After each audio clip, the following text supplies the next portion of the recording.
I come looking for you, a Haitian, smoking on that good Jamaican. I woke up in a new Bugatti. I woke up in a new Bugatti. Those lightnings announce the thunder. A courageous chief only is wanted. Abby Reynal. So this is all about the Haitian Revolution. All about the Haitian Revolution and its relationship to the government of the United States. Government of the United States has a revolution. France has a revolution. Haiti's got a revolution. So I'm sure all these revolutionary governments got along really well, right? No, actually, the United States government didn't get along with the French revolutionary government, nor did they get along with the Haitian revolutionary government. Well, John Adams actually was John Adams was a badass when it came to his relationship with Haiti. That might be the only thing that I find good about John Adams was his relationship with Haiti. In 1759, while George Washington was fighting in the French and Indian War on behalf of the British Empire, the Mackinac Rebellion of 1759 happened in Haiti. The Mackinac Rebellion, well, let me give you some background first, okay? So 70% of Europe's sugar came from Haiti's sugar plantations. In the 1700s, Haiti was one of France's most lucrative colonies. They make a ton of money from Haiti's sugar plantations. In fact, Haiti's sugar plantations was producing 70% of Europe's sugar. So all of Europe's sugar, 70% of Europe's sugar was coming from Haiti's sugar plantations. And the Haitian slaves outnumbered the free people 10 to 1. 10 to 1. Over 90% of this island were slaves, and they were treated deplorably. Blacks were whipped for the smallest infractions. Those caught eating sugar cane were forced to wear tin masks on their faces so they wouldn't put anything in their mouth in the heat of the fields, even though sugar would give you a burst of energy, right? But no, if you were caught eating sugar cane, even though you produced all the world's sugar, 70% of Europe's sugar, you could not take a little for yourself while you were out in the fields working. Women slaves suspected of aborting pregnancies were half strangled by tight metal collars until they finally gave birth. It was common to chop off limbs, ears, genitals. One observer described sitting at a dinner table and hearing the lady of the house casually order that the cook be thrown into the oven. Death for an unsatisfactory meal. You didn't cook? This pork chop, this pork roast is overdone and too salty. Get in the oven. Throw that cook in the oven. It's fucked up.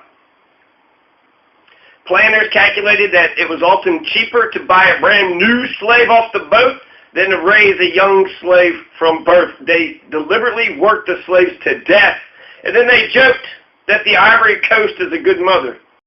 So the slave Mackinac, he was a voodoo hooligan. He knew a bunch of poisons, and he organized a widespread plot to poison all the masters on the island. The French masters poisoned the water supplies, poisoned the animals, poisoned everybody. 1759, this is the Mackinac Rebellion of 1759. Mackinac was a slave, he was a man, and he was a voodoo hungan, like a priest of voodoo.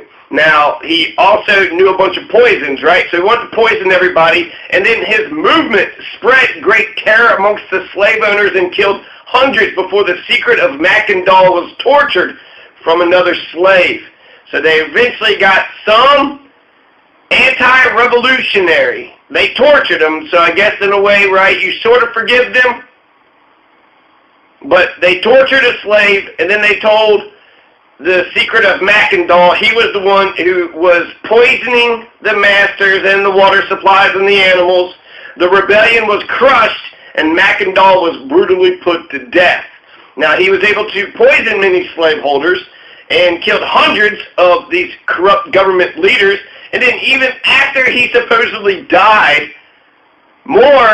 when they found out that more slave owners were dying from poisoning, people were still saying that it was Mackendall poisoning people from the dead. Mackendall is back from the dead. So Mackendall's first name was Francois, and he was an African, so I guess that would be his probably master's slave name, right? That was Francois Mackendall. He's described as a Haitian voodoo priest or Hungan, but others have said that he's a Muslim, which makes some scholars think that he was either from Senegal, Mali, Guinea. So after he poisoned a bunch of whites in Saint-Domingue, Haiti, he was captured and burned alive by French colonial authorities, according to the book Open Door to Liberty.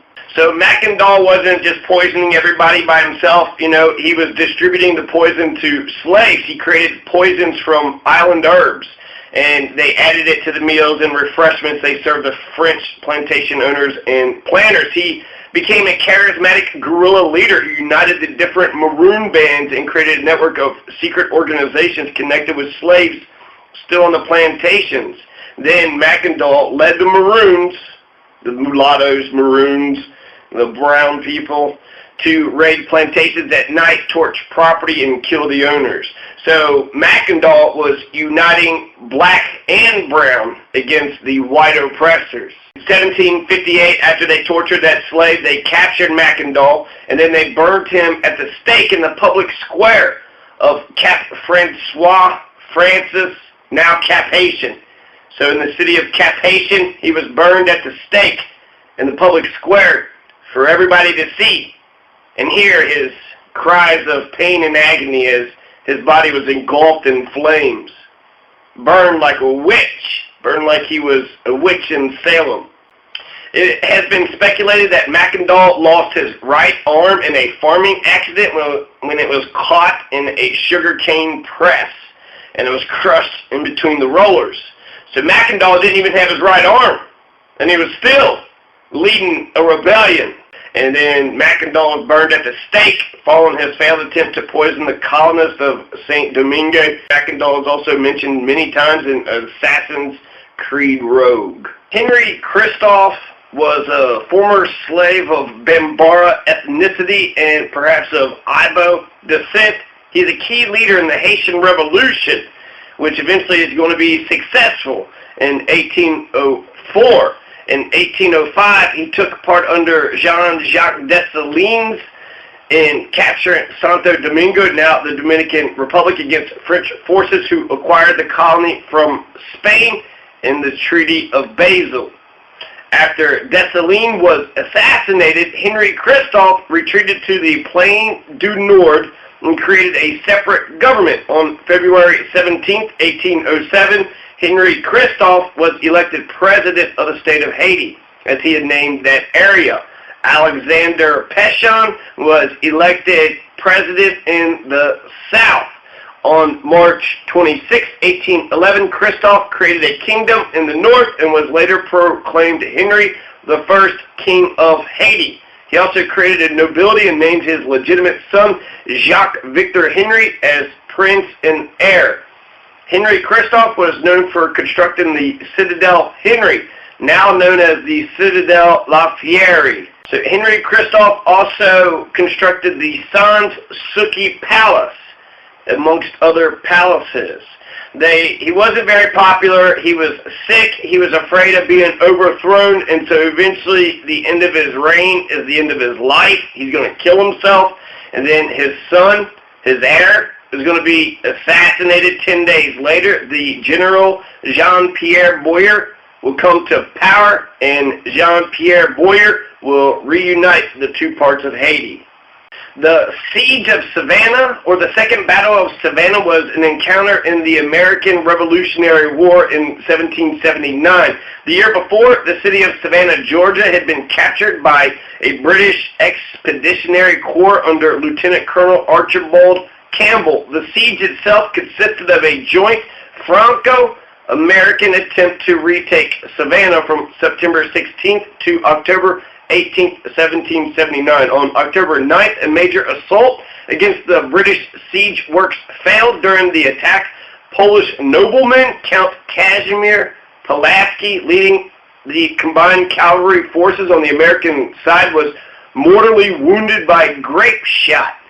With the failure of the joint American-French attack, the siege of Savannah failed, and the British remained in control of Savannah until July 1782, near the end of the war.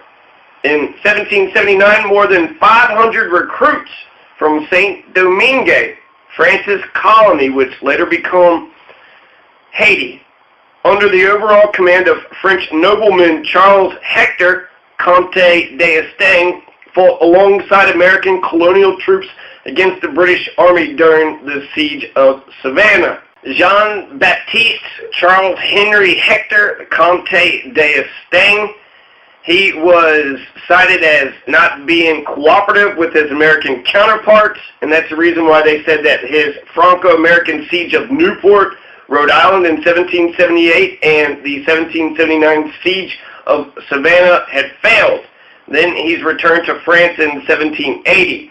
Even though Charles Hector, Jean-Baptiste Charles Henry Hector, sympathized with the revolutionaries during the French Revolution, he had a personal loyalty to the French royal family.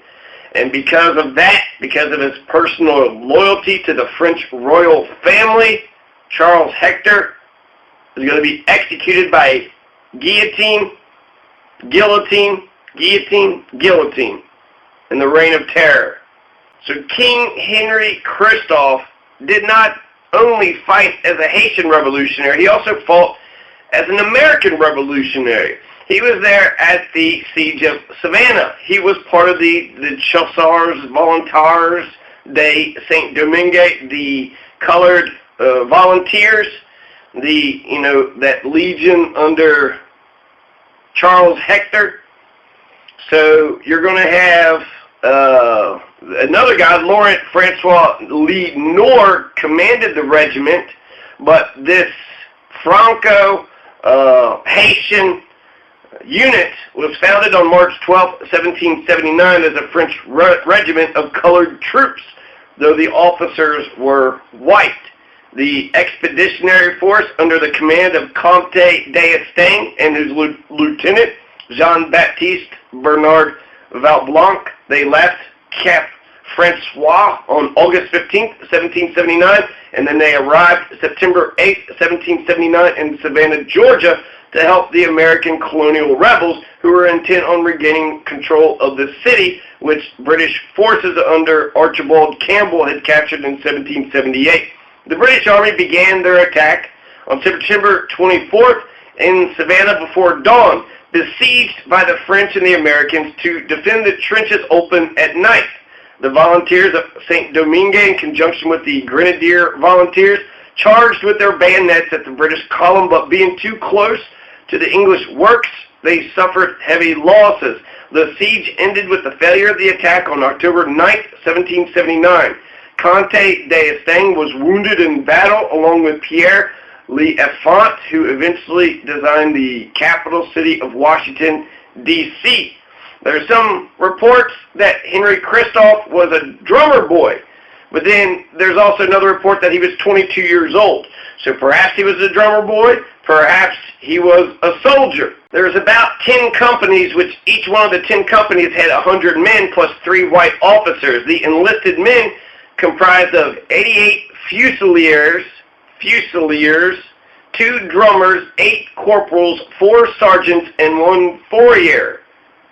The regimental officers, all white, consisted of a colonel, a lieutenant colonel, battalion commandant, a major, and an aide major. A fusilier comes from the French word fusil, which is a type of flintlock musket.